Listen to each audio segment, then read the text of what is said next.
你好呀，這裡是 Momo 的投資筆記。之前分析英特爾的時候，股價還在140.94美元。當時我的觀點很明確，公司轉型確實有進展，但市場已經把增長預期提前反映在價格裡了，不建議追高。最好等它回到90到100美元再重新考慮。現在英特爾已經跌到81.88美元，較上次分析價回落接近42%，不但跌破了當時的觀察區間，還連續出現財報後拋售。但有意思的是，股價走了空頭路徑，業務卻沒有按照空頭劇本發展。最新一季營收增長25%，數據中心與 AI 業務增長59%，經營利潤率從負數修復到11.1%。經過重新分析，我把評級從觀望調整為謹慎增持。當前價格已經進入可以分批參與的位置，但技術面沒有確認見底，所以不適合一次性抄底。這次財報我梳理了4個關鍵數字，第一個是營收161億美元，同比增長25%，也是英特爾10多年來最快的一次同比增長。第二個是數据中心與 AI 業務收入63億美元，同比增長59%。這說明 AI 算力需求開始真正反映在服務器處理器收入上，不只是市場講故事。第三個是毛利率 40.4%， 比去年同期提高 12.9個百分點。經營利潤率也從負的 24.7% 恢復到正的 11.1%， 收入和利潤率同時修復，比單純依靠裁員省錢更有說服力。第四個是代工業務仍然虧損21億美元，它的季度收入雖然達到58億美元，外部客戶收入卻只有 2.93 億美元，佔比大約 5%。 絕大多數收入還是英特爾內部結算，外部代工故事遠沒有真正兌現。截至上一交易日，英特爾股價報 81.88 美元，單日再跌 5.1%， 過去52周最低 18.13 美元，最高 140.94 美元。當前較高點回落 41.9%， 但相比低點仍然上漲了3倍多。它並不是剛從長期底部啟動，而是在一輪巨大上漲後經歷深度回撤。技術指標方面， RSI 已經降到 31.5， 股價也貼近 80.92 美元的布林带下軌，短線進入超跌區域。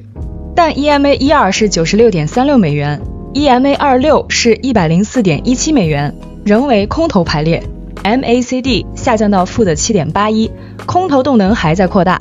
所以現在更像是跌速過快後具備了反彈條件，還不能直接判斷底部已經形成。超賣只能說明跌得快，不能保證明天就反轉。接下來聊聊估值。英特爾經過這一輪回調，估值已經從明顯透支預期回到了可以討論的位置，但還算不上閉着眼睛買的深度低估。按2026年調整後每股收益大約 1.55 美元計算，當前預期市盈率約53倍，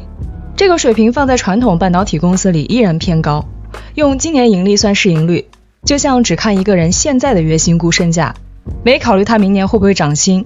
如果2027年每股收益修復到 2.6 到3美元，當前價格對應的市盈率會降到27到31倍，這個估值才開始變得容易解釋。問題在於，它需要產品業務繼續增長，毛利率繼續恢復，代工虧損持續收窄，3個條件缺一不可。市淨率大約是 4.8 倍，同樣不低。Bersin 在財報後把目標價上調到110美元，但仍然維持中性評級，也說明經營改善是真的，估值要求同樣不低。綜合下來，我給出的基礎目標價是103美元，比當前價格高約 26%， 這個空間開始有吸引力，但還沒有大到可以忽略技術趨勢和代工風險。再看基本面，先說亮點，再說問題。第二季度毛利率是 40.4%， 經營利潤率是 11.1%。簡單來說，每賣出1塊錢產品，可以先留下大約4毛錢毛利，最後留下約1毛錢經營利潤。產品端也在恢復，客戶端與物理 AI 業務收入89億美元，同比增長 13%， 數據中心與 AI 業務收入63億美元，同比增長 59%。第二季度经营现金流達到70億美元，核心業務重新具備了造血能力。財報裡最容易誤解的是 GAAP， 每股虧損 2.16 美元，公司規模淨虧損超過110億美元，看起來非常嚇人，但主營經營已經恢復盈利，調整後淨利潤也有22億美元。巨額虧損主要來自托管股份按市場價格計量產生的非現金損失，並不是主營業務突然崩掉，也因為這項會計波動，本季淨利率和 ROE 都被嚴重扭曲，直接做杜邦拆解意義不大。真正要觀察的是經營利潤率能不能保持為正，資產效率能不能提高，以及債務有沒有繼續擴大。問題主要有3點：代工單季仍虧損21億美元，現金和短期投資約297億美元，債務卻超過505億美元。更先進的14A 高量產目標要等到2028年，兌現週期仍然很長。所以這不是轉型已經完成，而是產品業務率先出現修復，代工業務還在等待外部客戶證明。我重新梳理了未來12個月的3種情景。多頭情景給 25% 的概率，價格區間是130到160美元。效數據中心業務繼續高速增長， EBIT 良率持續改善，外部代工客戶明顯增加，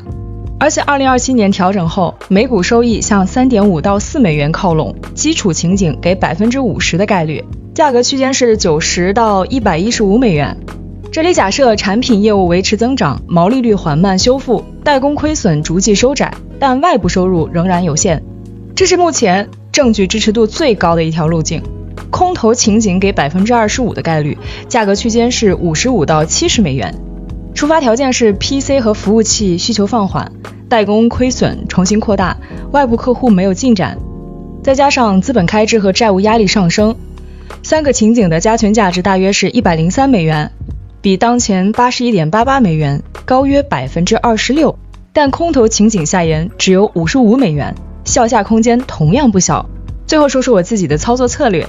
還沒有持倉的話，第一批買入區間放在78到85美元。81.88 美元已經進入區間，可以建立小倉位，但不要一次用完計劃資金。如果繼續回落到68到74美元，而數據中心增速、毛利率和代工虧損沒有惡化，可以考慮第二批增持。另一種做法是等待趨勢確認，如果股價重新站上96到104美元，同時 MACD 開始收斂，可以用更高的價格換取更高的確定性，風險重新評估線放在60美元附近。如果跌破這個位置，同時代工虧損重新擴大，外部客戶停滯或者債務繼續上升，那就不再只是技術回調，而是基礎估值邏輯需要重做。總結一句話，上次 140.94 美元的英特爾不適合追，現在 81.88 美元的英特爾已經可以分批參與，但這仍然是一筆需要耐心驗證的轉型投資。如果你也在研究英特爾或者半導體製造這條賽道，歡迎在評論區分享你的行業看法，覺得內容有用的話點個讚並關注支持一下，咱們下期見。